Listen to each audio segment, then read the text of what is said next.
அதாவது ரொம்ப எப்பவும் போல அக்கா தம்பியில ஒரு சப்போர்ட் இருக்கும். ஓகே. அவங்களுக்குள்ள அந்த சண்டை இருக்கும், கண்டிப்பு இருக்கும். So Bhumika and Ravi has played that very well. ரொம்ப நல்லா இருக்கும். அவங்க அந்த கூட நாங்களும் நின்று சப்போர்ட் பண்ணியிருக்கோம். ஸோ அந்த சண்டையெல்லாம் நாங்களும் சேர்ந்து தான் போட்டிருக்கோம். சொன்ன மாதிரி இது ஒரு very nice family movie with lot of fun.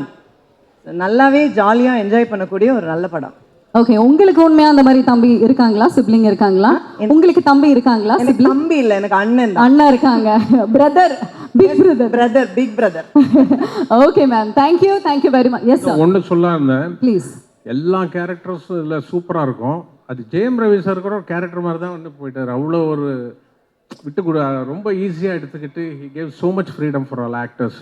Our hero இந்த படத்துக்கு சென்ட்ரல் கேரக்டர் இருந்தாலும் மற்ற கேரக்டர்ஸ்க்கு எல்லாரும் அவ்வளோ ஸ்பேஸ். ஏன்னா இப்போ பெரிய பெரிய படங்களில் லொக்கேஷன் ஸ்பேஸ் இருக்கும், ஆனால் நடிக்கிறதுக்கு ஸ்பேஸ் இருக்காது.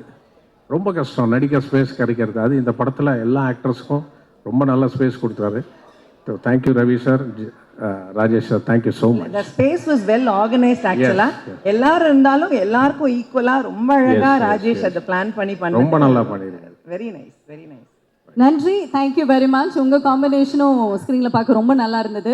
Thanks for joining and making it even more special. ரொம்ப நன்றி. Thank you ma'am, thank you sir. Okay, so நம்ம ராவ் ரமேஷ் சார் வந்து சொன்னார் அவருக்கு வந்து ஏம் அப்படின்னா அவருக்கு கேமராமேன் ஆகணும் அப்படின்னு. பட் அவர் அப்படியே